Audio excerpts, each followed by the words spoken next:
the same. Oh my goodness. Hey, hi, it's Mike. Did you know that Abe and Bridget and me are trying to make a movie right now? Yes, right dang now. It's called Papa Bear and tells the poignant and hilarious true story of the time my dad came out as a gay furry when I was 17. If you care about that at all, please head to seedandspark.com/fund/papa-bear to find out much more about the project, how you can be a part, and earn really cool rewards for helping us out. See you there. Here's your pod. Thanks so much. Lights, camera, action! We're shooting threes, just SMB. We're gonna watch and review film trilogies. It's all for laughs, so just sit back. We're gonna drop hella dimes on this podcast. Welcome to the show. It's finals week, playoff basketball. So we're distressed, and that's what we're here to talk about on Shooting Threes. You know what? This is a basketball podcast. The title of the pod is Shooting Threes. We are very obviously wearing basketball uniforms on the cover. It's true. It's a basketball-themed podcast about movies. Yes, you knew we were a snake when you picked us up. So if you're listening to this now and you're like, why are they talking about basketball? We've always been talking about basketball. We just finished We've watching literally always been talking about basketball. You just got to think about it. Rewind the tapes. Think back 50 Shades. Hoopin'. Period. I was trying to think. What is the basketball team in Seattle? It's the Supersonics, which is not a team. They anymore. don't. Yeah, R.I.P. Yeah, they were at a Supersonics game. Yeah. Box seats. Because it's Christian Grey. Yeah. Watching Kevin Durant play back in his rookie year. Exactly. Well, I think talking about basketball would be easier than the subject matter of the trilogy that we have signed ourselves. Yeah, we're still traumatized, so we're trying to focus on things like basketball. But it's getting sicker. Yeah, we watched what did we watch, Sarah? We watched Oldboy. We watched Oldboy, and those boys were old. They had history. It went back. To say the least. Yeah, if you're listening to this and you haven't seen Oldboy, I guess we should say, I'll pray for you. Yeah, I mean, this movie does have quite the twist in it. Sarah and I, unfortunately, were both spoiled before. Yeah, I think. Unfortunately, not, because the twist is devastating and horrible. So it made the blow a little easier when it happened. Yeah, I mean, definitely. I mean, there's an American version of this movie. It came out in 2013. Josh Brolin and Elizabeth Olsen. Yeah. I forgot it was Lizzie Olsen. Yes. Many of our listeners warned us not to watch that version. Trust me, we were never going to. Yeah. But thank you for thinking of us. Thank you for protecting us. I had heard it's not good. I feel like Oldboy is kind of one of those movies like The Sixth Sense that it's just been around for so long that I do think like most people, if you've engaged with this movie title at all, right? I think you might kind of already know. If you're in the trenches of film. If you're a Reddit user, you know what this movie is, and you know what happens in this movie. But if you don't and you don't want to be spoiled, get go back the hell out. Yeah, listening. We gotta discuss it because it's huge. I was watching it with my boyfriend. He was watching me like a hawk when it became time in the third act for the twist to be revealed, and then he saw myself like I was bracing for it. I don't know if you knew it was. I didn't physically brace for that, but there were a couple of scenes that both of my hands covered my eyes, and he was pissed that I knew. I literally. For some of the violence, I was like, I will know when it's over. I'm so excited to talk about the violence in this movie. Okay. There is some badass violence in this movie. And then there's some violence in this movie that I was like, just do it and I won't watch. Yeah. I can't look at this. I just can't do this. Oh, for sure. But I guess that's our spoiler warning. But let's talk about Oldboy. That's a spoiler. So what is your relationship? Have you seen this movie before? Or was this a first watch? So I had seen scenes from this movie before, like little clips here and there. This is definitely the movie when I was in film school. All of the you would hear people would always ask like, "What's your favorite movie?" That was a very common or top. Sure. And all the you know, Pulp Fiction was one, but all the people who like eye rolled at that and were like more alternative than that were like, Old Boy. That Which was is like funny because this is like Tarantino's like one of his faves. I know. I mean, all of these movies. Yeah. Are. Yeah. There were all the old boys were saying Old Boy, and I had not seen it, but then like throughout being in film school, I had just been shown clips. It is a hard movie to find online. Yes, and that's actually really disappointing. Very disappointing. I think it won the Grand Prix, didn't it? Like it. Yeah. I mean, it's an award-winning film, It's- internationally recognized. I would say it's one of the more well-known international films of the last. It's in Criterion. Yeah. So that's how we watched it. Yes, through the Criterion channel and not through any other. And that's how we watched websites. it. And we will answer no further questions. But as a result, the Criterion website I watched it on, I had to stop and start and refresh it a few times. yeah, So Criterion buffering is a little rough. I will say, unfortunately, I did not get to watch this movie like in a complete way, Yeah. which was a little bit frustrating because it moves. It's only 2 hours. Yeah, and it does move quickly, but It certainly does. it was a frustrating. The Criterion channel should fix really work on that. their problem. Yeah, but it should be like this movie should be on Prime. It's not available. HBO Max. It should be on Prime. It should be on It's Netflix. not available to buy on Prime, which is insane. But Yes. yeah, let's. So yeah, that was my experience coming to this. So I had seen. The part at the end where he's barking like a dog. I had seen some of the like bigger action. Like I had seen that hallway fight sequence. I had seen clips of him being in the prison. You know, bits here and there, but I'd never seen the full movie, and I had people talk about it at me, so I knew what it was about. Yes. Or had discussions about it, so I knew what it was about, and I knew everyone's like, oh boy, and my contrarian self in college was like, Fuck you guys. yeah, I was a little annoyed by it, but I was wrong.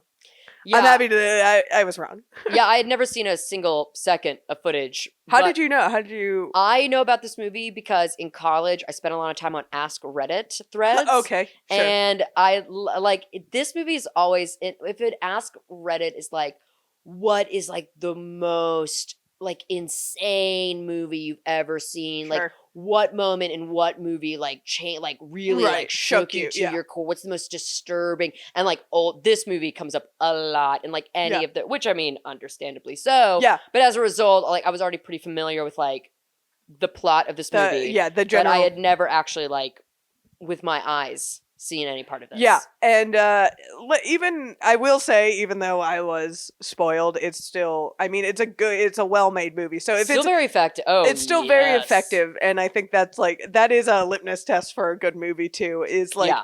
even if you know the twist, it's still very watchable, and that moment still hits like a ton of bricks. Very impactful because I had known like about the daughter stuff, but then other things about it that I like kind of Yeah. forgotten. So there was still more.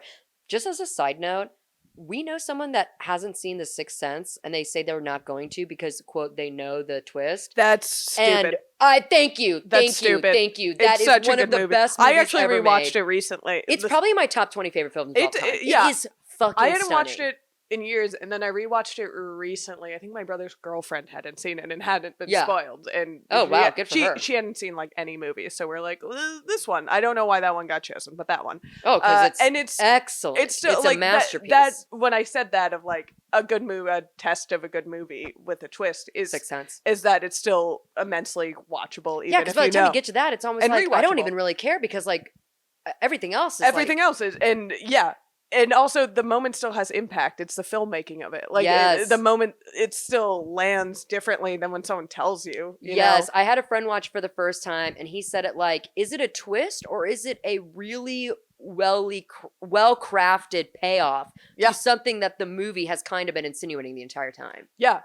It still works. I mean, that's why, like, this podcast is no substitution for watching the movie. Please do, yeah. Yeah. You should Everyone watches it. Don't listen. If you know the spoiler to a movie, who gives a shit? Watch it anyway. Yeah. It is so good. I'm not that protective over spoilers, because if it's good, then It won't matter. yeah, I still want to watch the thing. I'm still invested. You can show me the lyrics of the song. I still want to listen to the song. That's a good way of putting it. Yeah. Yeah. But let's dive in. Let's dive in. Still, a lot of my notes are like, I wouldn't have done that. This is. I took a lot of notes. Are like, oh, if no. I were there, I certainly wouldn't have said or done that.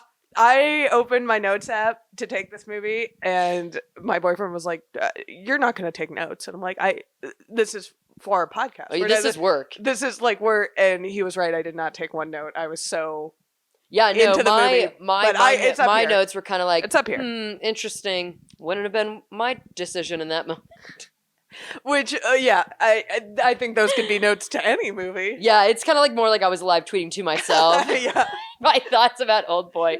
Okay, so we open the movie. Let's dive in. Yeah. He, our main character, Odesu. Yeah. Daesu.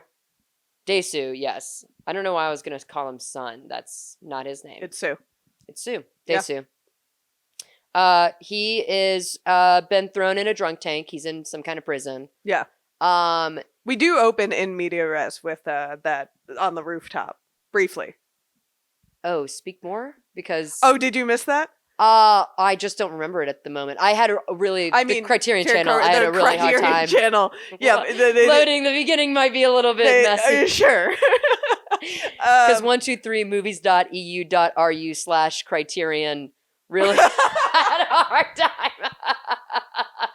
Loading this movie. I think you need a new link to the Criterion. Yeah, tell me the first 3 minutes. Incredible. I hate watching movies like this too. It's awful. It's awful. I hate it. I hate it. Yeah. It does open on that shot. You know, the rooftop scene where he wakes up out of prison. Oh, and he's holding the guy by the necktie, and there's the quote that kind of goes throughout the movie. When you laugh, everyone laughs. Yeah. And when you weep alone. Yeah.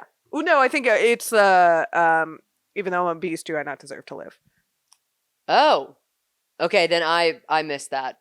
All right, well, he's holding the guy by the necktie. It starts. I do remember that visual because at the end of the movie, I was like, "Oh, right. Yes. I recognize what this looks like." Yeah. Okay. Yes. So it opens there. Thank you. But then we cut to a couple years before that with a drunk Odesu just really being belligerent in a police holding.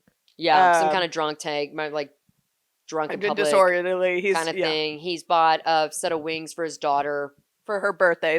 It's his daughter's 4th birthday.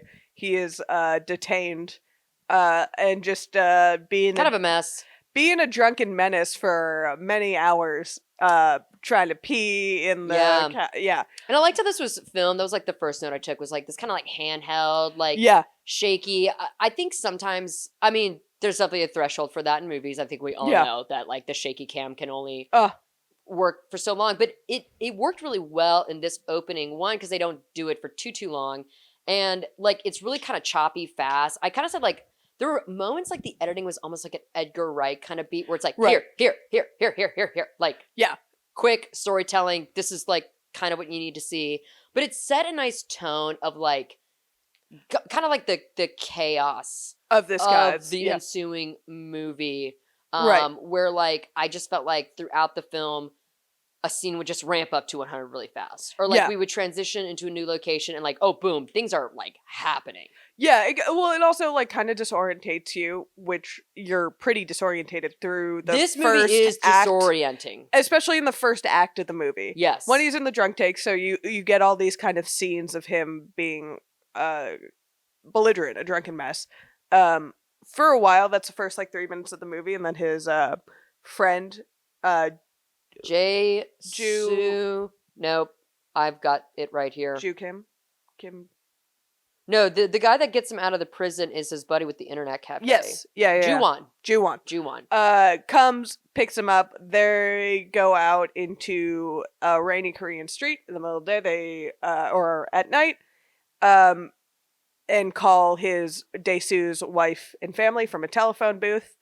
Daesu gives the phone to his friend to like, tell him he's okay. The wife's yeah. And then when Oh my god, I just lost it again.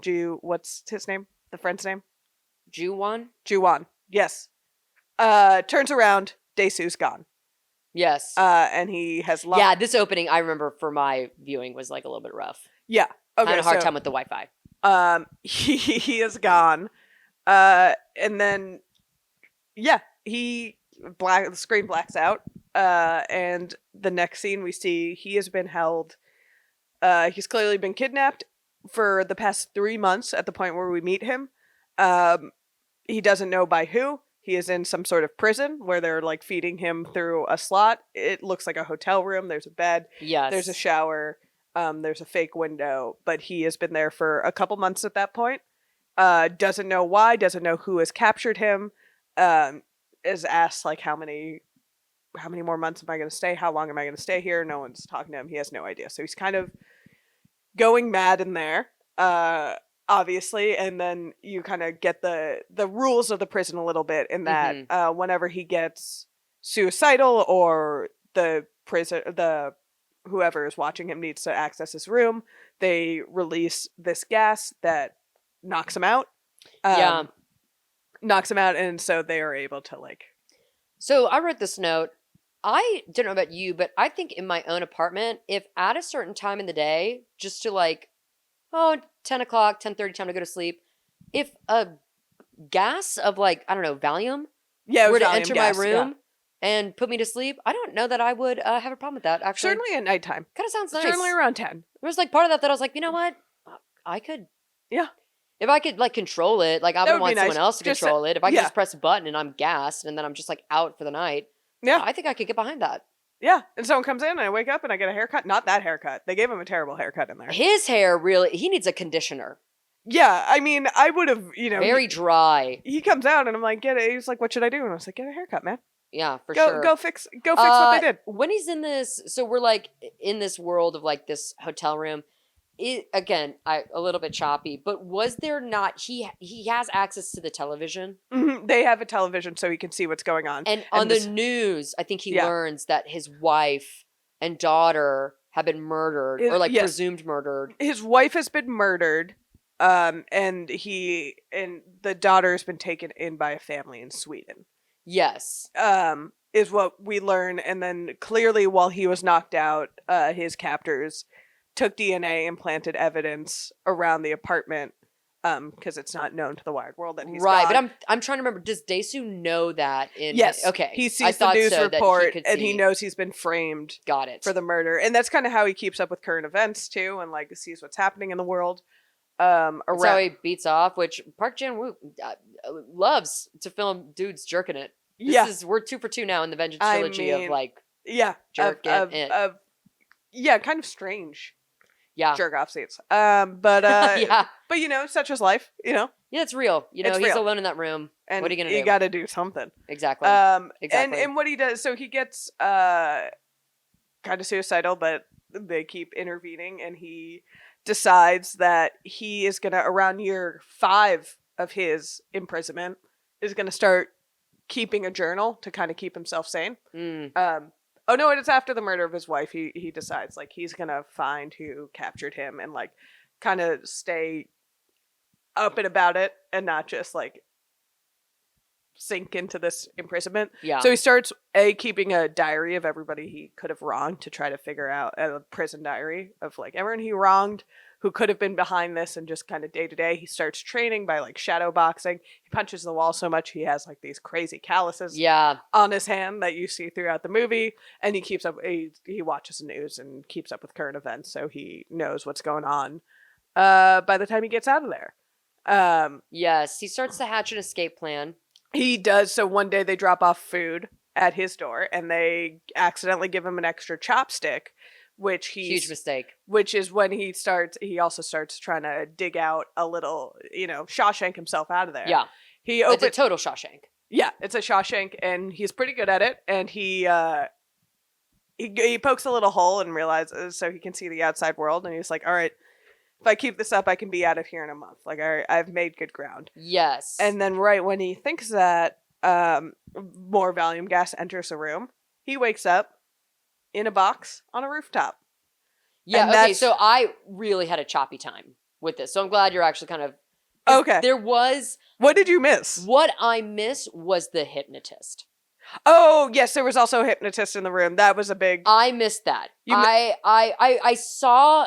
Here's the thing. I saw these things happening, but because I kept having to refresh and like go to a different Criterion website, I gotta just consolidate. I just kind of got lost. Like there was just so many breakups for me, like with my connection and stuff, that it just was like it was a little bit choppy. Sure. And I knew like, all right, it's the beginning of the movie. Like I'm sure like I can catch up with whatever. But the part that retroactively I realized I missed, and later they explained, was like, that lady was hypnotizing That lady was him. hypnotizing. Yes, you do get that at the beginning of the movie. This is right before he is released that we see this woman hypnotizing him. Yes. And I wasn't sure. I was like, is this a hallucination, this woman? No. This is a real person. He's knocked out. Really being hypnotized. Yeah, he's knocked out. She comes in and hypnotizes him. We kind of just see the beginning of the hypnotherapy session. I also got my lunch delivered around this time. Okay. And I did pause, and I was like, oh, I'll just eat when I'm watching the movie. But I had a feeling like, I think this movie's about to get gross. So I did stop and ate. Smart. Which I'm glad I did, because the next thing was he's out and he wanders into this Japanese restaurant. Well, no, he's out. He's on the rooftop. He's on the rooftop. And he sees, and that's where the scene starts. There's this man on the rooftop who is holding his little white dog, and he's about to commit suicide. Is it Woojin at this point? No. Who's the guy with the dog? It's just a random dude. Oh. It's just some random dude with the dog. Sorry, everyone. I guess I didn't watch the first 20 minutes of this movie. Yeah, and he like grabs him by the necktie, which is like how he finds out he's super strong. The training has worked a little bit. Like he's able to hold this guy up by the necktie, and he's like, "Don't do it," and tells him he's like, "Well, let me tell you my story." Yeah. Dae-Soo says this. Yes. And he tells him his story, and then the guy who's about to commit suicide is like, "Let me tell you my story." And he's like, "Nope, bye," and leaves the building. And as Dae-Soo is walking out of this building, that's when we see this guy and his poor little white doggy. Yeah, I thought that was kind of a little bit much with the crash dog. on the car, and then we also get that line. The guy who is about to kill himself says the line, "Although I'm no better than a beast, don't I deserve to live too?" Which Woojin thinks to himself as he leaves, and also also we hear the quote as the guy crashes onto a car. Got it. And Dae-Soo is leaving. That's when I we do hear remember. Okay. Laugh and the world laughs with you, weep and you weep alone. Yes. As he is walking out. Were you good? You got it? Yes, I'm here. All right. So he's walking around. And then I paused, and then I had an avocado toast. Okay. Unironically. And then I repause, and I play, I should say. And he's in a Japanese restaurant. Yes. So he's walking around, and he's thinking, what should I do? And he also gets into a fight with a bunch of youths. Yeah, that's right. He gets attacked, and then we see him beat someone up beat a couple people up for the first time. And we're like, oh, that's shadow boxing. He went to the Batman school of isolation. Yeah. Training. No, it's very bloodthirsty. Yes. Yeah. Exactly. Like we see him. Raja Ghul. We see someone gives him a cell phone too. Yes. And I forgot what it says. I only know this because thank God they do it at the end of the movie and they walk us through the scene. I think he goes to he gets the phone. He says something in the phone. Oh God. See, I will say, even with the choppiness aside, I really kind of struggled with keeping up with what was happening. Really until the end of the movie when Woojin kind of explains everything that we just saw. I mean, yeah, it is one of those movies. Which I will say, I did not have that problem with Sympathy for Mr. Vengeance, and it's a problem I don't really identify as having, but I will say, this movie I did find to be confusing, and I'm willing to say that's my fault. Just given the circumstances I watched it under, I could have done a better job of making it a sit-down complete experience. But this, I think the nature of the movie is that it is confusing. I mean, you're not supposed to know everything that's going on. And certainly, I think what I'm suggesting is the confusion is the intention. Yes. Leave the audience a little bit a beat behind everything. I'm well, wait a second now, huh? Because so many things happen that just so, it's like, I mean, we're getting into it, but it's like, why does this girl give a fuck about whether or not this guy lives or dies? Right. And later we find out, like, this is all part of the plan. It's all part of the plan. But in the time being, it is a little bit like, okay, wait, I'm sorry. Can we just stop and... Oh, okay. Yeah. Yeah. You know, what the fuck? Yeah.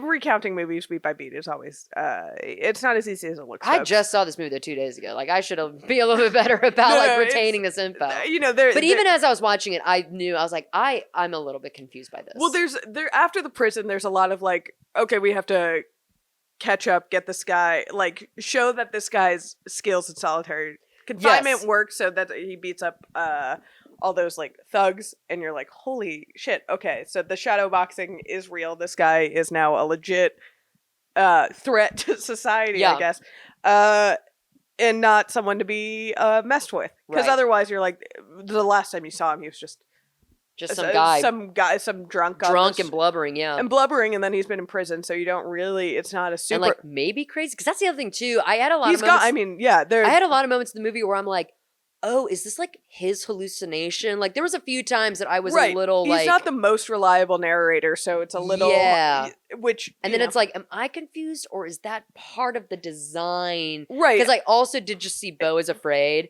which is another one of those movies that I spent a really long time thinking like, so real? Like, wait, are we literally, or is this like a... I mean... I'm just like 2 for 2 on movies this week that kind of like purposefully challenge your sense of direction. What is real? Yeah, I mean, and it doesn't help that this guy... But at least Oldboy is fucking 2 hours long and not Beau is Afraid, which is a 7.5 hour long dirge with an intermission. All right, well, he beats up these thugs. Yes. After that, a homeless man gives him a phone and a wallet. Yes, because I was like, why the fuck is this happening? But then, of course, later we find out. He gets some wallet, he gets some cash, and then he's walking around, and he decides to go to a sushi bar. He wants to eat. Yes. And this is where he meets Midu. Yes. Who is a sushi chef at the time. And one of the craziest things that happens. No, I can't even say that, but it is a wild thing that happens. And this is where I was like, I think this movie's about to get gross. Let me eat real quick and then come back. I was so that was a wise decision, because he says to me, she asks what he wants, and he says he wants to eat something that's alive. And she gives him a live octopus, which he bites the head off and then chomps down on as the tentacles are still moving and like grabbing his face. And then I find out it was a real octopus. He ate 4 of them alive. That was real. That was real. That was real. Take that, Jared Leto.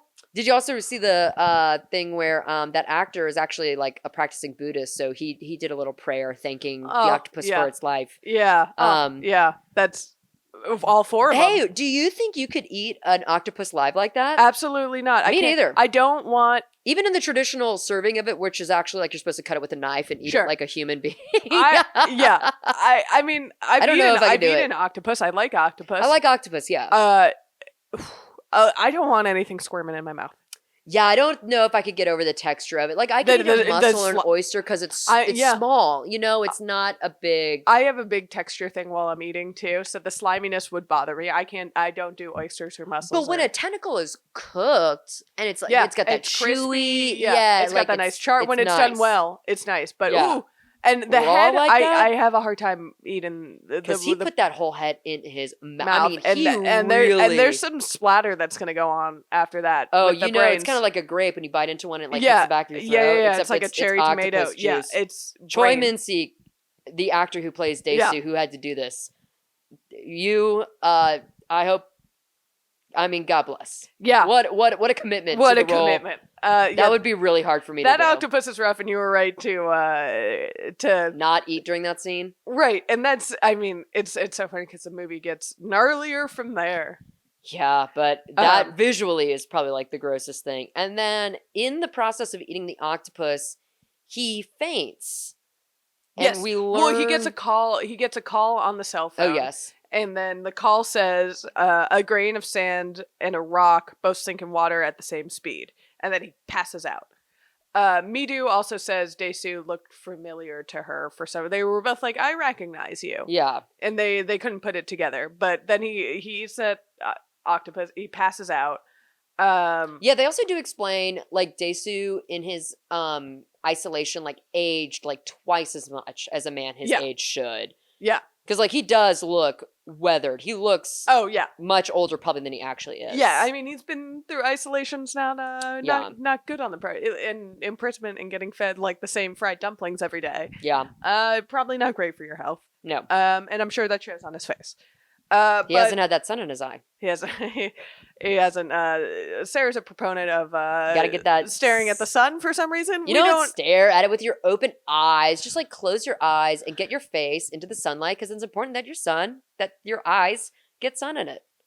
Okay. It is an evolutionary trait. I don't want to promote that on this podcast. I saw a very compelling TikTok, Bridget. You don't understand. Okay. It's all facts on there. You know. We're not going to officially promote that on the podcast, but this is what Sarah believes. TikTok. So, it's her vehicle. .gov. Science. Criterion Collection. It was part of the Criterion to get that sun in the eye. .io. Yes. 1, 2, 3. Anyway. He's sick, is what we learn. Dae-soo's sick. Midu has taken pity on him and decided to take this man in, which is... a decision that plays out later, but at the time I was like, and for what fucking reason? This is crazy. At the time, because exactly what you would think would happen in that scenario happens, where he wakes up in her apartment after she's helped him, and he tries to assault her. Yeah, which also has which again this all pays off well. Like it's a good movie. It's not insane, but he tries to assault her. And I was so uncomfortable in this moment. Also, I kind of caught on at this point that this is who she was in the grand scheme of the movie. Yeah. And all that. But she says after the assault, look, we're going to do this thing. We're going to have sex. But when I'm ready... you're here because I like you. Right. And we're going to do this, but we're going to do it on my time. And even though, when it happens, I might scream and fight you. That's let it go. And I don't... like that one bit. I guess I understand having a fantasy and you want to role play. I also couldn't tell if it was maybe her first time, so there was a little bit of pain associated with it, perhaps. Yeah. First of all, let me just say, if a man was attacking me while I was sitting on the toilet, I would not be hitting him with the blunt end of the knife. No. Because she did have that knife and was beating him with the back of the knife. Not the blunt end, yeah. No, I think as soon as he walked in the door, I'd be up and he would be stabbed to death. Again, this all pays off later. But yes. But these are all kind of contributing factors of this movie where you're like, something is this is so strange weird. here. Why the fuck? And why are these characters behaving like this? And the payoff is really great. Recapping everything, they make it worthwhile, but in the time of watching the movie, it adds to some Jesus confusion Christ. And some these characters are acting so strange and you don't really think...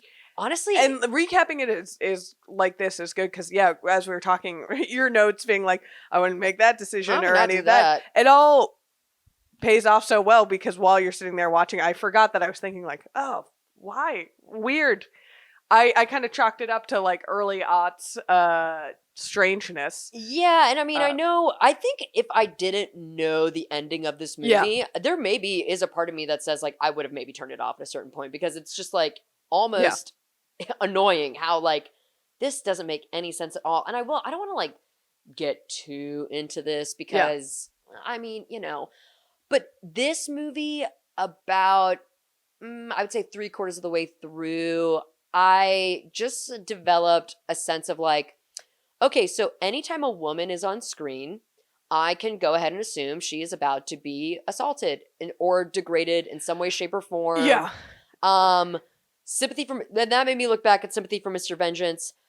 These are great movies. The women in these movies are plot devices. They are props. Yeah. They serve only to advance what the men are doing in these movies, which, all right, okay.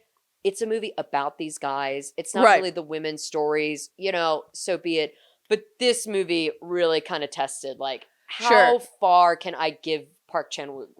All right, it's a different time, and the movie is that nature, but at a certain level, it's here's at the poor Midu is stripped and tied up like it's like, Yeah. oh god, Yeah, I've heard- damn, yeah. how many more shit is It's she like gonna go through? there's more stuff than necessary. That scene in the beginning, though using the word payoff because it's not satisfying, but kind of explains itself. There's other stuff that happens throughout the movie that I'm like, oh, you're really just using her, her body as a device. In Yeah, this like movie. she's not even a character. It's more her presence serves to. Like it's just like, I mean, what's the sexy lamp test of a female character? It's like right.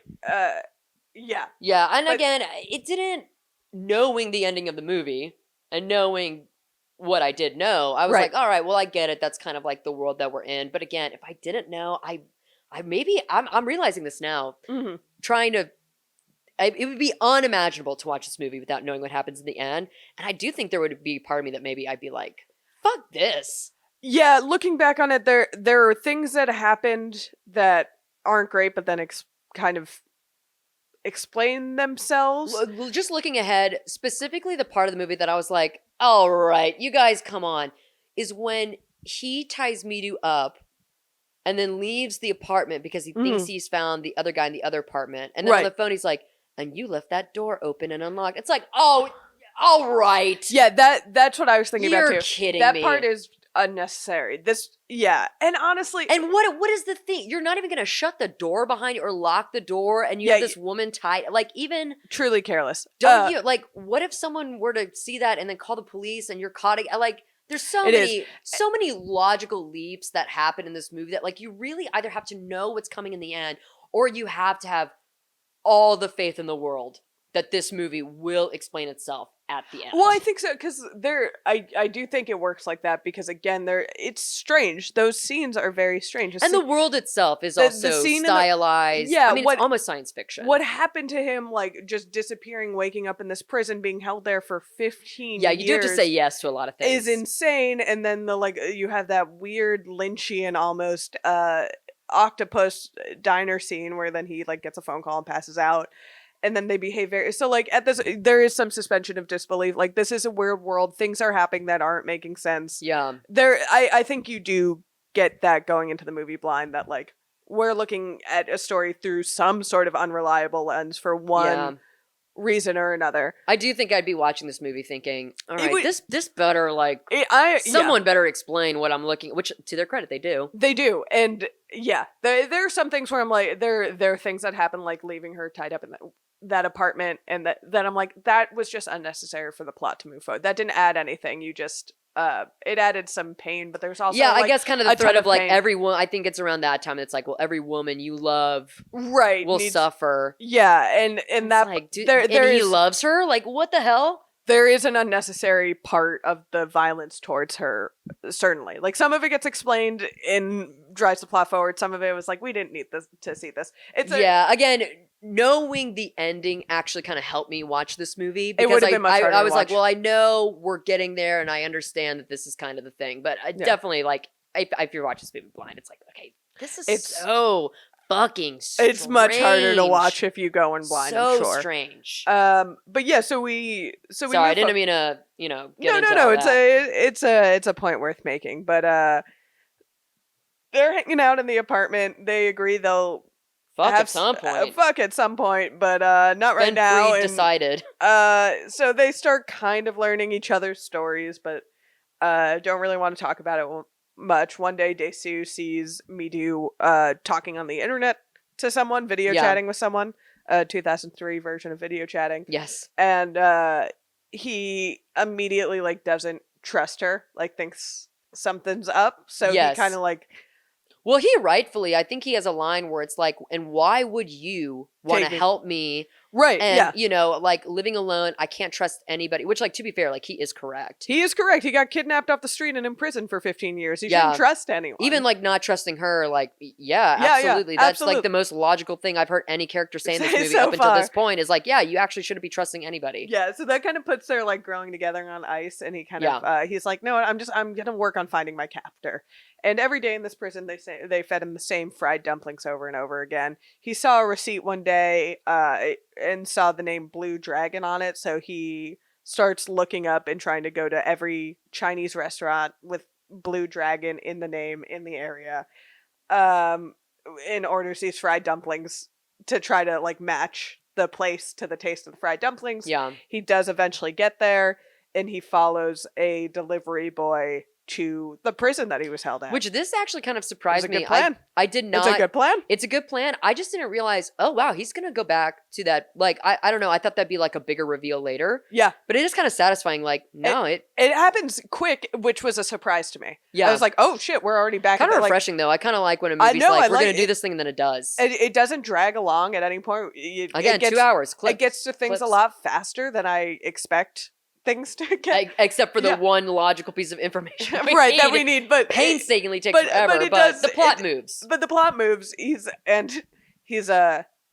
mean, maybe I'd feel differently about eating fried dumplings every day for 15 years, but he's really upset about it, and I'm like, that they all look great. Nice. I mean, I will say, I did take a little note knowing that that's his daughter. Yeah. They do this thing. First of all, the transitions in this movie I thought were so brilliant. Yeah. At one point, like a train passes, and like the passing of the train is like a swipe to the new scene. Yeah. Like kind of like the scene transition in movies. I think really we've just kind of stopped doing anything creative with that. Yeah. Sorry. I thought your man was back. I was like, oh god. Oh no, not him. No. They're back. We're in a place and background stuff is happening. Anyway. That's okay.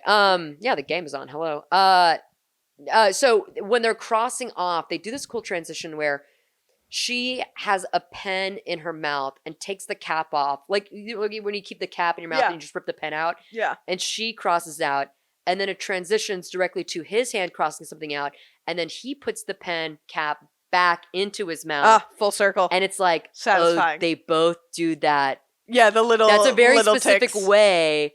And it's like, because they're fucking related. Yeah, the little ticks. There's a lot going through this movie. It's. I was like, ooh. For all the confusion when you're watching and you're like, what is going on? They do explain. It's all so well crafted. Yeah. That it makes the ending hit very hard. But anyway, he finds these dumplings. He follows a delivery boy back to the prison. He meets Mr. Park, who is like the guard of this prison. Yes. And this whole section of the movie is where I thought I could totally see where they wanted to make an American version of this movie. Oh, yeah. To make this scene right here. Yeah. Yeah. He walks in. Oh, this was the part that was hard for me. He's armed with a claw hammer.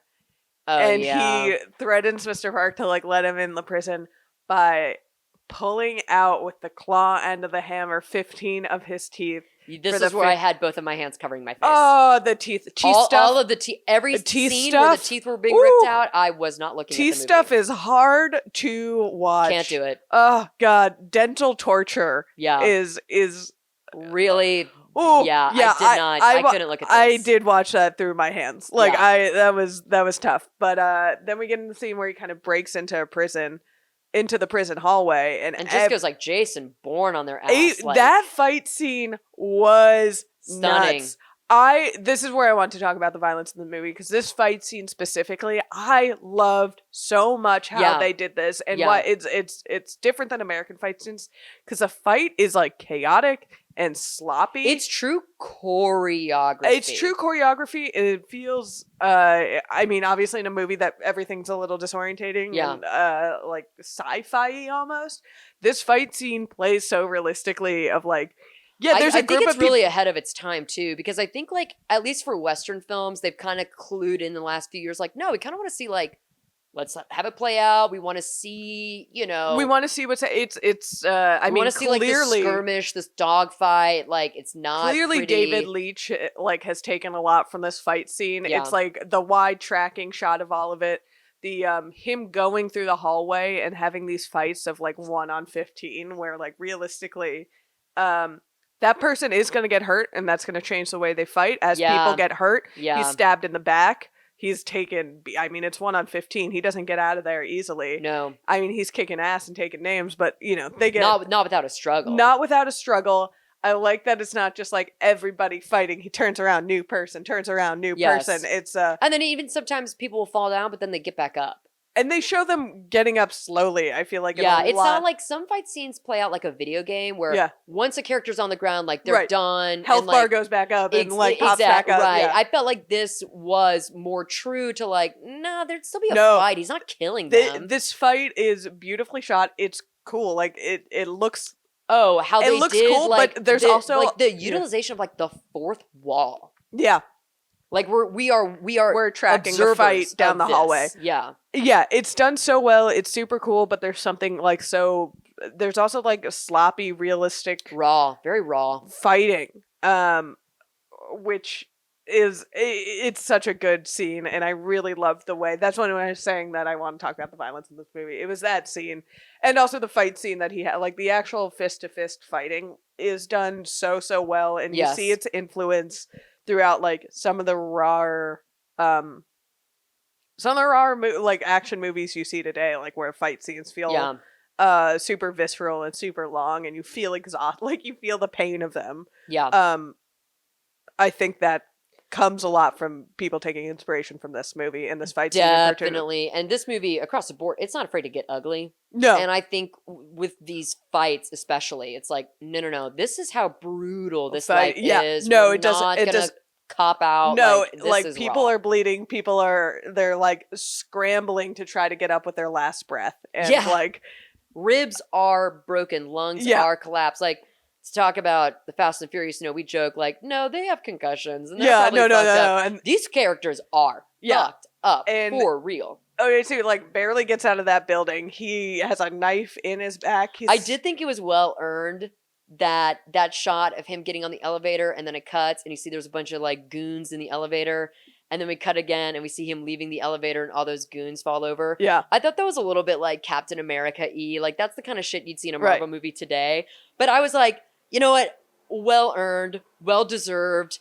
It wasn't necessarily like a laugh per se, but it was like, we just watched this guy beat the shit out of like this whole hallway. Right. He's gonna take care of it. I thought that was like a nice way to end this like section of like pure violence in the movie. But I did write down what a fucked up world these people live in. Yeah, it really is. And okay, so he stumbles out of the street, knife in his back. He's like collapsing. Some a man passing by like catches him and puts him in a cab. And dude, this is creepy. And this is crazy. And the guy who puts him in the cab gives him Midu's address. Yeah.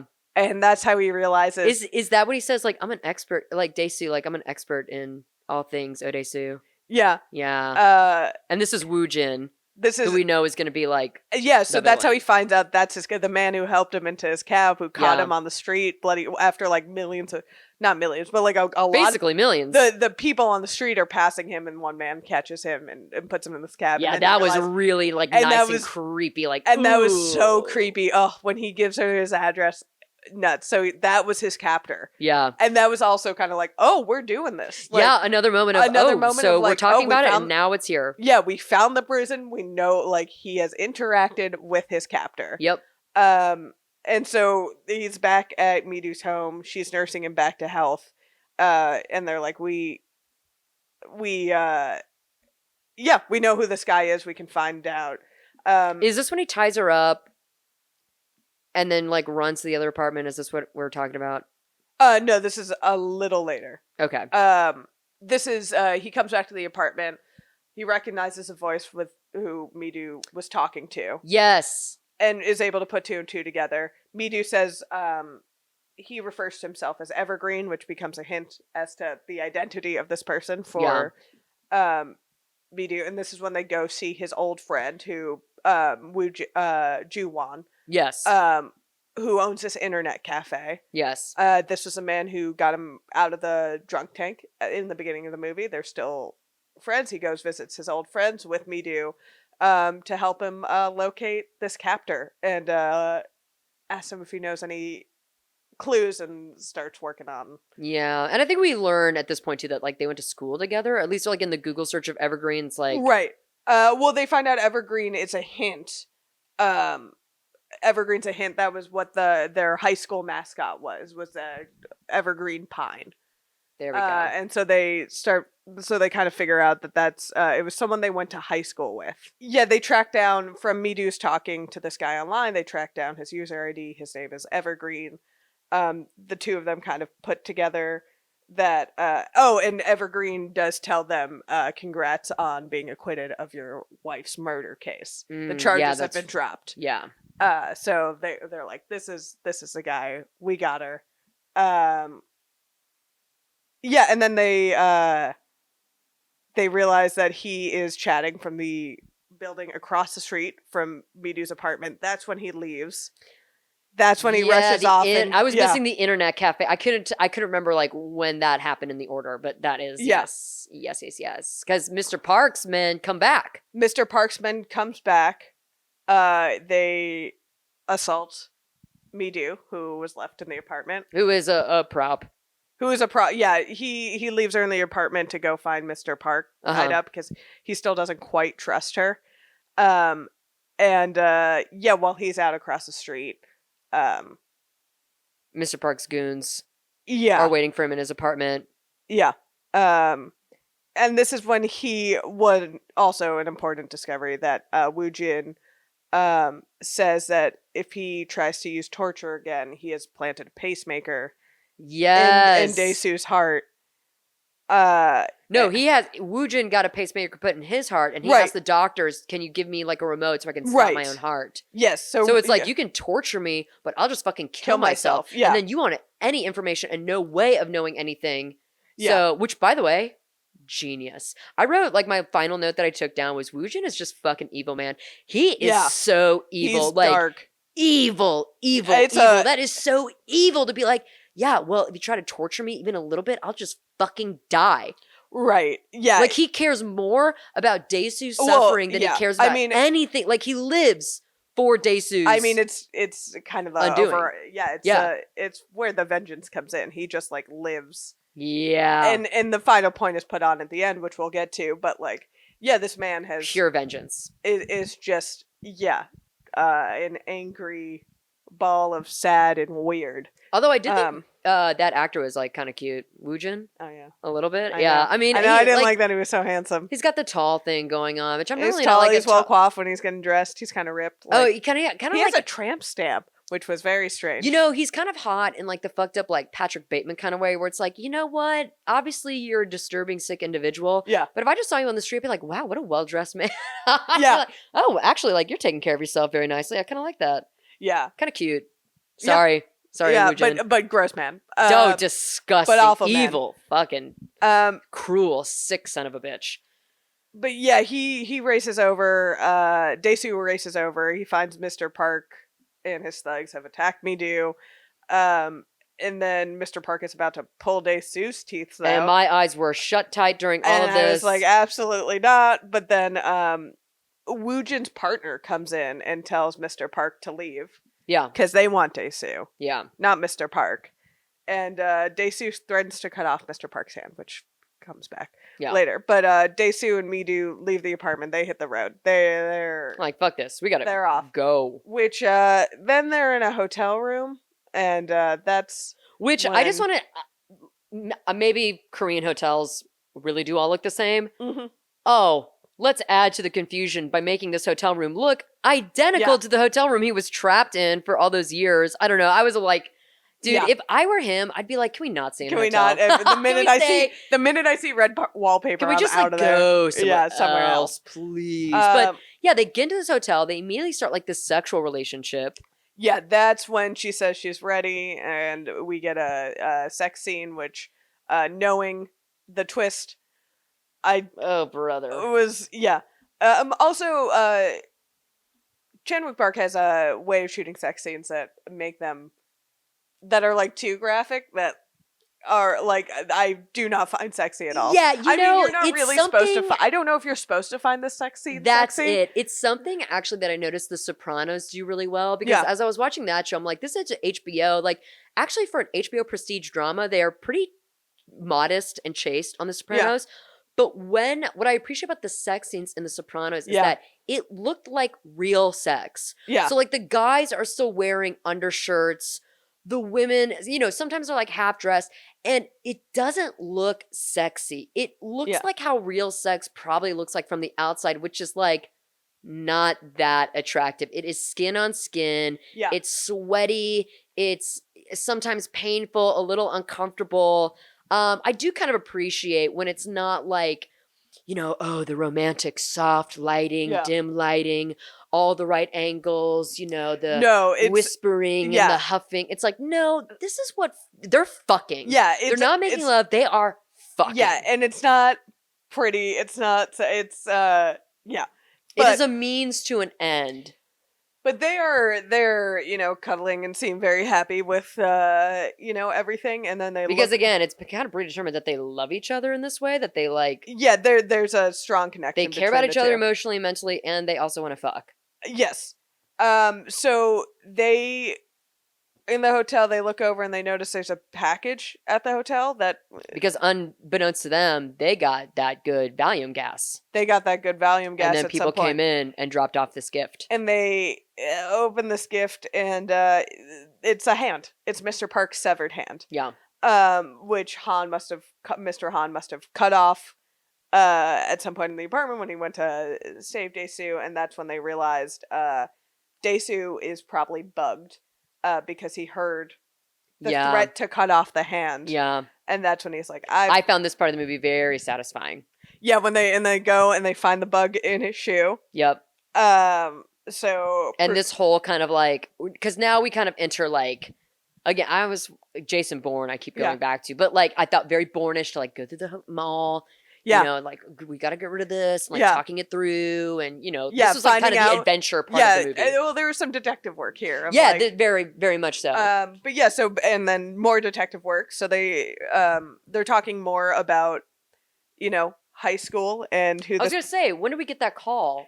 This is when we get the call. So after the shop, they're doing more work trying to find out who this person is, who like Mr. Han is and Woo Jin is. And so that's when he calls Ju Hwan. So I do think it is Ju Hwan is going through the yearbook and mentions Woo Jin's sister, who attended the school at the same time as he did. Yes, because like her face isn't in the yearbook. Her face isn't in the yearbook. It's been like purposefully taken out because she died. Yeah, killed herself. I think they know they killed her. She knows. Herself. Yes, and she also. And then that's when Ju Hwan reminds, like, oh yeah, his sister, like total slut, like just starts bad mouthing. Yeah, just really had a bad reputation, had a promiscuous reputation. Yep.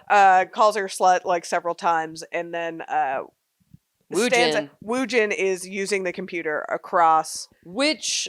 So Woo Jin is overhearing this because he's at the internet cafe. He's no doubt stalking Ju Hwan. He's no doubt there on purpose. Well, he can no longer hear him, so he's at the internet cafe. Right. Like, I will say this part of the movie, I was like, okay, Woo Jin, go off. First of all, breaking the CD and killing the man with the CD-ROM. I thought that was actually kind of fucking cool. Yeah. Also, yeah, dude, you're talking about a teenage girl who died when she was like 16 or 17. Yeah, and you're being like, yeah, what a skank. Yeah, honestly, Ju Hwan can die. Woo Jin, free death. You can have him. He can die. But also, that is fucking awful. You're talking about some high school girl who killed herself. Yeah, and you're like a 30-something-year-old man. Like, I should have gotten a piece of the action before she offed herself. It's like, listen to yourself. Yeah, that was gross. Again, women in this Vengeance trilogy, they are there.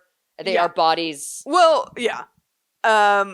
Yeah, so he kills her. We then confirm, we're like, oh, because Dae-soo is on the phone, and we're like, well, clearly. And Woo Jin talks to Dae-soo, is like, listen, and he hears this person, Woo Jin, killing Ju Hwan. Yeah. And they're like, well, clearly it has something to do with his sister, so like, let's try to remember what had happened. Do we enter a flashback here? And then we enter this flashback. Which, right out of the gate, I thought the flashback footage looked like vintage film. Yes. Because it kind of looked like a color film strip that had faded with time. I don't know how they achieved that effect, but I thought it was very effective. I mean, they shot on film. I think I'm pretty. Yeah, maybe they like hand did the film strip to make this look. But I really was like, this really does look like old film that they found. It looks great. It looks dreamy, and we see this brother and sister. It's Woo Jin and his sister hanging out after school, and they kind of have a she's just like taking notes and drawing, and I think she was a little bit of an outcast is what we see. Yeah. And they're just hanging out, and they're running around. He's a photographer, or amateur photographer, so they're running around the school taking pictures of each other, and they enter this classroom, and there's this things get a little intimate between the brother and sister. Is a little creepy. Is there's this incest that goes on. Some light. They don't have sex, but they do enough. They do enough. They do enough and for brother and sister. They do enough. Too much. Enough. And Dae-soo is most critically. We are seeing this because Dae-soo is overseeing this. And then we find out, in the classroom, we see in the window that Dae-soo had seen this.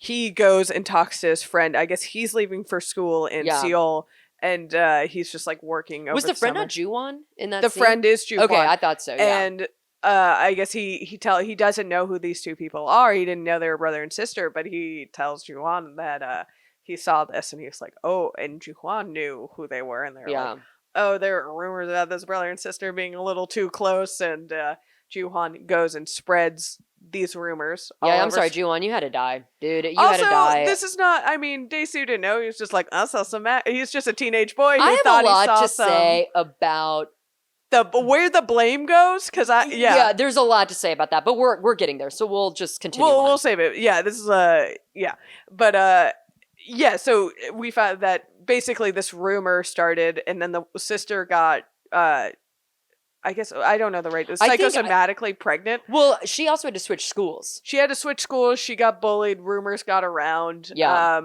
Everyone was calling her slut. She had a hysterical pregnancy. Thought she got pregnant. And we see this was flashback scene of the sister over a dam about to jump off. It's very reminiscent of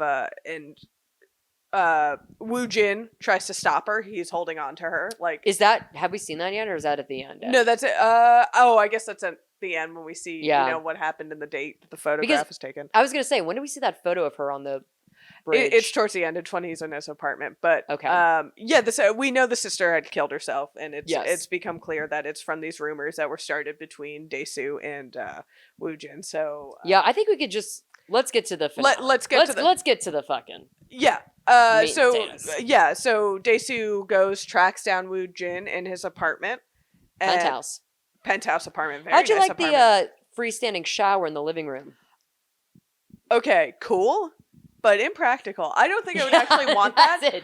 That's it. I in a hotel maybe, not in my apartment. As a novel, for one night as a novelty, I think I'd be like, oh, that's kind of fun. Yeah, he has quite the tramp stamp too. Yeah.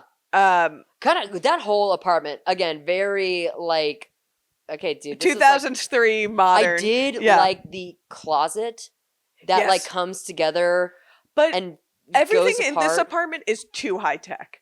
It is. That's what I'm saying. Like, it's really a science fiction film. Yeah, and you have to accept that at the beginning of the movie. It actually kind of reminded me of Snowpiercer, Bong Joon-ho's film, because it's like that is another movie that's like pseudo sci-fi where it's like, yes, this is definitely science fiction, right, but in some way it's like grounded to a recognizable reality. There's just high-tech aspects of it, and like Woo Jin's apartment is like definitely magic. He like lives like this is the penthouse Darth Vader would have on the Death Star. Like, it's so weird. It's a weird place. Also, did they ever really get into like how he got to be so fucking rich and powerful anyway? I have no idea, because he seems to have dedicated his whole life to doing just this. To doing what is about to shake out, which is Dae-soo finally comes to his apartment to confront and try to kill Woo Jin. Woo Jin stops and tells him, the rest. Woo Jin's like, let me make this movie make sense for you right now, pal. Right now. And then we get the expo dump of like, he was his captor. He did this because, he knew that these rumors started with Dae-soo. His sister had ultimately killed herself in front of him because of these rumors and this hysterical pregnancy that happened. Yep. And he blames Dae-soo for all of this. So his whole life has revolved around this plot to capture and torture Dae-soo in this prison for 15 years, hypnotize him, to then kidnap his daughter as well. He's like in the back scenes, behind the scenes, kill his wife, raised his daughter kind of covertly throughout her life, and hypnotize Dae-soo and his daughter and Mi-do, who we find out is his daughter, to basically fall in love with each other after he's released from prison. Yes. In 15 years. They've been hypnotized and triggered by certain words, like, you're gonna fuck this guy who comes into your restaurant and say these things, and you're gonna fall in love with the first woman you see who does these things. And it turned out he had orchestrated and hypnotized this whole plot. Dae-soo goes understandably nuts. The reveal of him looking through the photo album. Yeah. Because there is an overlap where you start to see Mi-do in some of like the teen photos, you know what I mean? Okay. He gives him this photo album to look through, and he pieces it together. And he pieces it together. Mi-do. Okay, so how do you feel about hypnosis being kind of as like a plot the device? Crux of the film? I kind of look.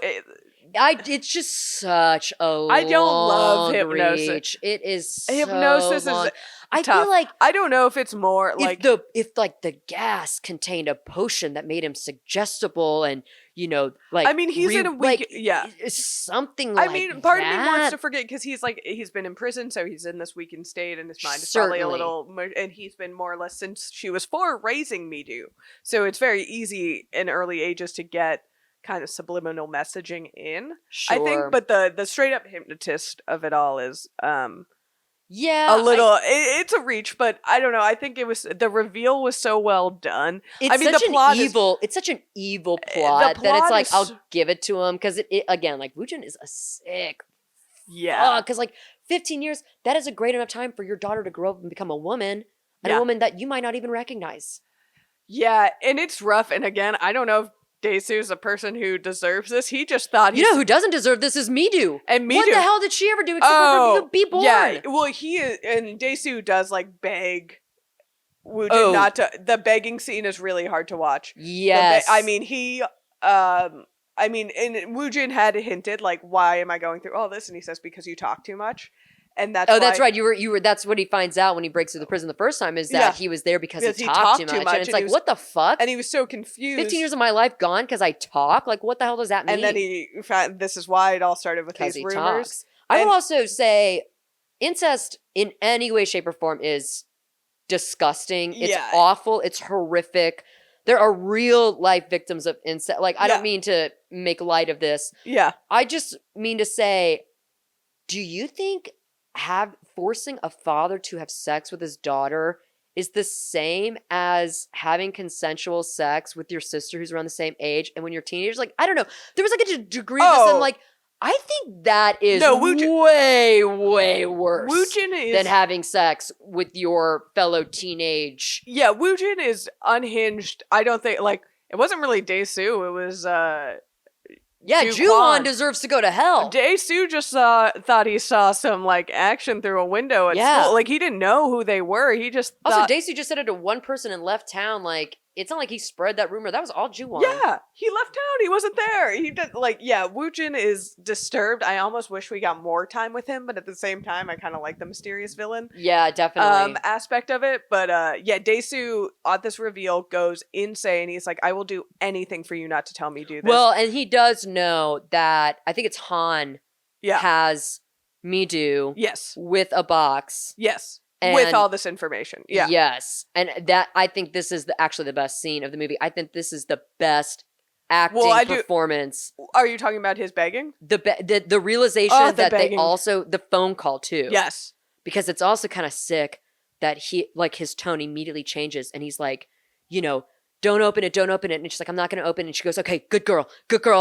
Like, he immediately starts to talk to her like a daughter. Yeah. I mean, it changes completely. It's such a... Ooh, and there's also like that quick little insert scene where we see Mi-do with the wings on her back. Yeah. And it's like, oh God. Oh no. That's the daughter. Yeah. It's a horrifying reveal, and it's made more horrifying by Dae-soo's begging. He's like, I will do anything. Begging to keep his daughter from this information. I will be your dog. Gets on the floor, starts barking like a dog licking his shoe. Woojin is laughing during this whole thing. Fucking and then sick. he goes and he's like, this is why I brought up the you talk too much as a consequence of like, I'll do anything. And then he proceeds to take scissors and cut off his own tongue. Another thing I watched behind closed eyes. That was this whole scene, like between the barking and the licking of the shoe and then the tongue cutting. It was raw. Right, you're hit with this gun punch of information, and then you see the fallout of it, and it is. But Dae-soo's also so right, because right now, like, Mi-do is innocent, and she doesn't have to like live with this. Yeah, and he does. It's like, okay, that's punishment enough. It's because again, Mi-do is, I can't say it enough, completely innocent, and is just a victim of, been through hell and back because this guy has like appeared in her life who she doesn't know from Adam, and oh my god, it's the end of this movie is devastating, and you're kind of like putting together everything you've watched, and now it's like, now it makes sense. It's like, oh, no wonder they like met, and immediately she was like, well, I love you, and we're gonna have sex, because like she was programmed basically to be that person. It's awful. Woojin, it's a little bit too perfect, but you know, I'll let it go. I don't know. The plot came together, and then Woojin threatens to kill Dae-soo with the same, like they go to commit co-suicide. Yeah. But then Woojin leaves the room, and you're like, this is awful. Right, and then you think like, oh mother, like he's just walking away. He's just this rich villain who walked away, and then he kills himself. Whoa, okay, whoa. You're talking about, you're like 2 sentences for like some of the crazy shit. So Woojin gives Dae-soo the pacemaker button. I'm like, well, right. You're pissed off at me? Go ahead, kill me, bitch. He pressed the button. What does he start to hear? Oh my god. Him fucking his daughter! And his daughter saying to her dad, oh yeah, you're so fucking big inside of me. Like, ew! Awful. Ew, this is awful. Awful. Ew, this is terrible. Then, actually, what I thought was very effective, Woojin in that elevator, and then we see the flashback from his point of view of the day that his sister killed herself. Right. Yeah. And he takes the photo that Woojin sees. Yes. And then this is where he ultimately takes his own life, because he's only been living to seek vengeance for his sister's life onto Dae-soo. And now that that's over, he's killing himself, which I think says a lot that Woojin is like, Woojin knows committing incest is going to lead to suicide, because you cannot live with yourself. No. With this information. No, he's been so happy, like unhappy since his sister died, and devoted his whole life that this is the only thing that he's been hanging on to. And do you think that Woojin thinks that Dae-soo is also going to kill himself? Like, do you think I don't think he gives a shit. The punishment is like, no, now you have to live with this? I don't think he cares. Because I'm going to be honest, I think suicide, I'd be like, well, immediately I'm going to kill myself. Yeah, I don't think he I'm not even going to think about this. I don't think he cares either way. I think like whatever he did, he exacted revenge. Yeah, you just have to... He might as well be. I mean, the man now, at the very least, lives without a tongue and is forever. I mean, between compared to the two, that doesn't seem too bad, actually. Between the 15 years of imprisonment and the knowledge of his own incest is, I think, just like punishment enough. Evil, but. Yeah, I think he probably assumes that he's going to commit suicide or something is going to happen. But yeah, you just see this man who, like, this villain whose plot worked exactly. This handsome, like, dastardly villain who seems to have all the money in the world and resources in the world. Still, at the end of the day, kills himself, leaving the penthouse because after his plan comes to fruition, it's all he's still left with nothing at the end of the day. Yeah, and I think ultimately, like, he really did love his sister. Yes. Yeah. I don't know if I want to say like he regretted the relationship. I kind of got like a Cersei and Jaime Lannister vibe. Where it's like, on the one hand, because they were, I mean, not that this is an excuse, but certainly, especially it looked like they kind of lived in a rural area. Yeah. Like, it's not completely insane to say teenagers who are related experiment. It is. Let me back up. It's like if someone was like, oh yeah, these two people committed incest. And I'd say, oh, really? And it's like, yeah, when they were teens, they like kind of did a little playhouse, a little, you show me my whatever, like kind of what we saw in the scene. Yeah, there's a little more, yeah. There's something that I could say, oh, well, hopefully they're in therapy for that and they can look got, past that and they can say, we were teens and we made a really big mistake. Yeah. I think that's more what I'm saying. Like, maybe that is something that is like, oh, poor thing. And then also like, maybe something at home. I'm thinking like, like Flowers in the Attic. That's another piece of media where like the siblings have an incestuous relationship because they themselves are tortured and traumatized and they literally don't know better. Yeah. They don't know that they're fucking related. Yeah. When they're doing that shit in the attic. Obviously, I think it's a different situation with Woojin and his sister. But all of this is to say, I think he really did love her. Yeah. Woojin is a fascinating character who, like, I don't know if I want to spend more time with, but... What we get is so perfect. But what we get is so perfect, but you want to know But I more like about, that we have that scene with him in the elevator where it's just him. And we just see his worldview on it. And like, even that scene is like, and his sad. Whole, like, it's so sad. His whole world, like, collapses. He tried to save her. Literally... She had to push him away so she could successfully kill herself. He's been walking around like a zombie. Like, he's only been a vengeance machine for, you know, the last, however, like, 15 years of his life. Like, ever since that event, he's been just a shell of a man. Maybe have a little bit of sympathy for Mr. Vengeance. I don't feel that bad. I mean, the guy is an evil fuck. But I do like that we get to see, like, a little bit more emotion from him. How do you... How do you feel that the movie went on? There's a final... I was going to say, I really actually like the epilogue. You like the epilogue? I do. Because I think... I'm on the fence about the epilogue. I don't know... Well, I think something about the epilogue that works is that they bring the hypnotist back. Yes. Because as much as I'm like... Oh, I do like that they bring her back. It's like... I do like that it ends on this note of like... Because the evil plan's revealed and you see the logic and the inner workings of it all. But there is still this element of magic that I do think you're right is nice to kind of... Like, let's end solidify the movie on. Don't just let it be And I think it's device. Interesting and like kind of fucked up that Dae-soo doesn't immediately kill himself. And instead now hatches a plan of like, well, I can continue to live this life if I forget this one thing. Right. Which means he consciously has thought, if I can just forget that she's my daughter, I don't have to live in this hell. Right. And also, which I would think the other option he had would be suicide or run away and never return. Yeah, just live a new life. So it is a little bit interesting that like there's a part of him that kind of wants to fight for the relationship he has with Mi-do, even though it's built entirely on hypnosis. Well, I do think what's interesting is, so I think that... Or maybe he just wants to be able to live with himself again. Talking out this ending scene, it does bring a lot of the film closure, because it ends, so he brings the hypnotist this whole letter he wrote, because he can't talk anymore, because it cut out his damn tongue, with his story, and the hypnotist said, I wasn't going to help you, but you ended the story on this line that really... With the Don't beast I deserve line to live? That really ties a lot of the... Well, that whole scene with tying kind of the magic of the movie, giving that a close, and that line being what...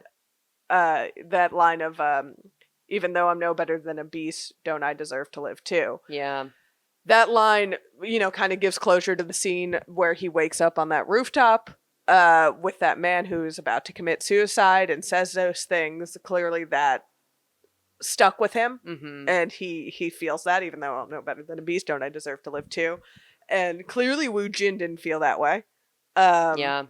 It ties together a lot of, vengeance not being the only thing that you should live for or be a driving force behind everything that motivates you. You can move past it. I guess there is Dae-soo, 15 years of his life was robbed. Yeah. How much more is he going to give to Woo Jin? Because as of now, he's given him his whole fucking life. Right, exactly. Like, it's been taken away from him. He hasn't been able to live. He didn't get to raise his family. He clearly wasn't in a good state before the events of the movie. No. Like, this man has not lived a life at all. And then I guess visiting the hypnotist is like his last chance. But I do think it's interesting that it's like, again, for me, I'd be like, well, Mi-do, I'm so sorry. We don't know each other anymore. Oh, yeah. Well, he erases both their memories. Right? Isn't she with him? Okay, so this is the thing. It is ambiguous. It's purposely ambiguous. Yeah. Mi-do never knows that that's her father. Never, ever knows. When he goes to the hypnotist, he's doing like an Eternal Sunshine thing. Yeah. Where he is asking, can you wipe the memory of the knowledge that I learned that is my daughter? Yeah. Midu is not touched by the hypnotist. Right. She doesn't have to be because she doesn't know. She doesn't know. So basically, Daesu's like, I just want to live like how she's living right now, where we are in love, we're a couple, and like, right. I just want to forget this information. The hypnosis happens. He wakes up. She greets him. Still, she's like, my boyfriend, Daesu, Right. how are you? They hug. And then, again, in a great performance, there's this look on his face that's like, did the hypnosis work? Yeah. You're kind of left wondering, like, because at first it seems like, oh, well, I guess it worked, and I guess that's going to be them living happily ever after. But then there's just like a slight turn in his mouth that changes. Yeah. That kind of leaves you thinking, or maybe he's just deciding he's got to move this is the on. reality. Yeah. Right. And the whole movie and the whole thought behind it is like, how do you go on living even though these horrible traumatic events happen in your life? And, yeah. How do you fight for the rest of your life? Woo! Which, now that we're actually saying that out loud, like, I wonder, people who have been victims of incest, Mm-hmm. I would love to hear their thoughts. I mean, surely I can like look at some review. I'm sure people have written about this, and I'm sure, you know, that, I mean, any kind of traumatic event, you have to learn how to. Yeah, but I think in this case, it's very specifically. Well, because this is a very specific trauma. You know, accidental incest. A lot of, and that that's real. That happens. You know. Oh yeah. People are adopted. And you don't fucking know. Yeah. You know, whatever. Yeah. So I'd be curious just to see, like, you know, does that resonate with you? This idea that, like, even though this very specific horrible thing has happened to me. Yeah. Because I think it's worth saying out loud that many cases of incest, it's non-consensual. Yeah. It is totally sexual abuse. Yeah. There is a perpetrator and there is a victim in these cases. It's rarely consensual, and like that's kind of its own bag. I think overwhelmingly cases of incest are sexual assault. Yeah, probably. Yeah. So given that, you know, if you're a victim of incest, you're not a beast, and you definitely deserve to live, and you definitely deserve to be able to, you know, find your happiness and, you know, not reconcile with what happened to you, but be able to move forward from that. Sure. And you deserve to live a happy life, even though somebody in your past decided that you should be, you know, a victim of something awful. Right. So I guess, I don't know, that's kind of like my... That is a perspective I would like to hear from, because, you know... It's not one you hear from very much, too. And I mean, it's also very difficult to talk about, and understandably so. Yeah. I mean, it's terrible. It's terrible what happened to these people. It's, Yeah. But, so we have this movie. It definitely leaves you with, a lot. And we got one more. I don't know anything about Lady Vengeance. I don't know anything about Lady Vengeance. None whatsoever. I don't know her. I don't know her. And I will we're say, for the best. I know this movie is like the one everyone loves from this trilogy. I kind of like Sympathy for Mr. Vengeance a little bit more than this. Really? Okay. And I think because Sympathy for Mr. Vengeance is grounded in a reality that I recognize, even though the events of that movie are extreme, and those characters do make extreme choices in extreme circumstances. Right. It's not out of the realm of possibility. I think this movie, I mean, the hypnosis of it all, it's just a little bit convenient. It's a good movie. I mean, don't get me wrong. I didn't dislike it. I just think that of this trilogy so far, maybe it's my second favorite. Okay. I think I disagree with you here. I think... Fair enough. And I see your point. I do. Like, I was a little bummed when I found out hypnosis was a factor in all of it. I knew like he had been tricked or whatever, but I forgot that hypnosis was literally... I don't think I realized that, and I was like a little bummed to be like, oh, it's magic. Yeah. But I think just from like a visual filmmaking stylistic standpoint, it definitely takes the cake on that one. I think this movie is a lot, just like it has the edge of like the more interesting movie to sit down and watch. I think Mr. Vengeance is still a great movie. I just think Oldboy I would be quicker to revisit probably. Sure, I think it's also shorter, and I will also say that like it's shorter, moves faster. It's more action packed. It's visually, I think, more compelling. Yeah, and I will say watching Sympathy for Mr. Vengeance was like such an experience because I didn't know anything. So to give Oldboy a lot of credit, one, my viewing experience was not ideal. And also, I knew the whole fucking movie by the time I watched it. I do. I mean, and again, but again, unfathomable to think that I turn this on and be like, I don't know. The impact of that moment still hits whether you know it or not. It would be, my boyfriend was upset that I didn't have the experience of finding out in the moment. Oh my God. But I'm almost like, I'm with you. I'm like, I don't know if I could have handled that mic drop. I think maybe it was already so much knowing it going in. But, I think this is a movie that could do well with a bit of a content warning in front of it. For sure. Because again, talking about like the fact that real people are victims of incest. Yeah. This is, you gotta know before you go. Yeah. These are all hard movies to watch. I'm sure Lady Vengeance will. I mean, all of these should have content warnings. I mean. But both left you with like, both left me with the same feeling of like, there are a lot of things to chew on. Yeah.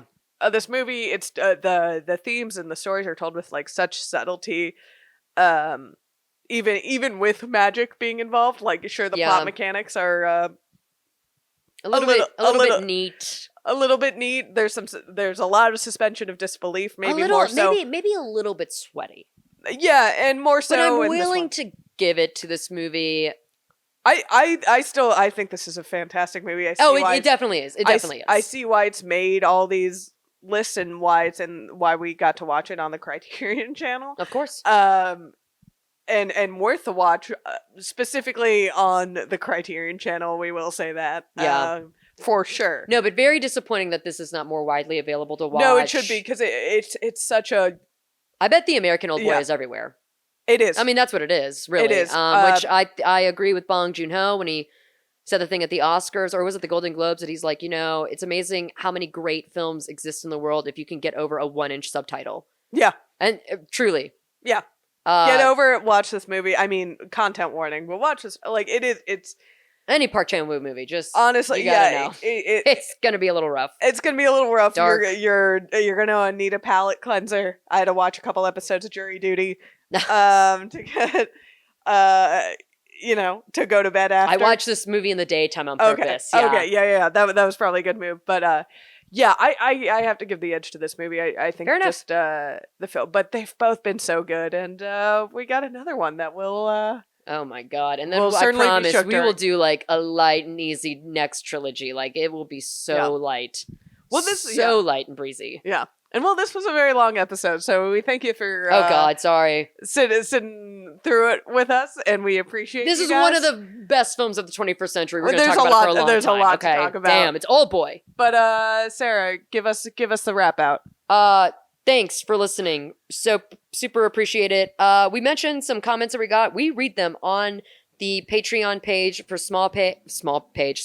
If you're a patron, join the conversation. We read, we listen, we take that into consideration. We love to see people active. Engaging. Yeah, it's cool to see you guys engaging. It makes me so excited that people are. Yes, I really thank God, because so many people make podcasts that no one listens to. No. So I'm thankful for everyone who listens. I love hearing your guys' thoughts. You give me more stuff to think about.